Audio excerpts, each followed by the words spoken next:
Binigyan din ni Pangulong Ferdinand R. Marcos Jr. na ang kanyang mga ginagawa ay hindi para sa ibang mga bansa, kundi para sa ikabubuti ng Pilipinas.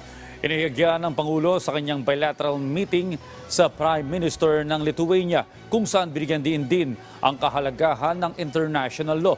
Nagpabalik si Alan Francisco sa sentro ng balita. Pagtataguyod ng International Rules-Based Order para makamit ang kapayapaan at seguridad. Ito ang kapwa sinang-ayunan ni Pangulong Ferdinand R. Marcos Jr. at Lithuanian Prime Minister Ingrida Šimonytė sa bilateral meeting nila sa sidelines ang naging pagbisita ni Pangulong Marcos sa Singapore kamakailan.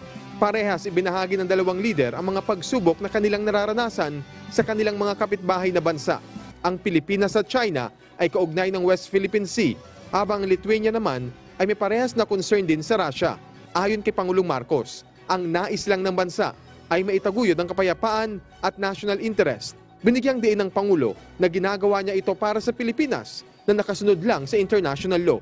Sabi pa ng Pangulo, ang ilang bansa ay bumuo ng alyansa para mas lumakas ang kanilang boses sa pagsuporta sa batas at sa soberanya.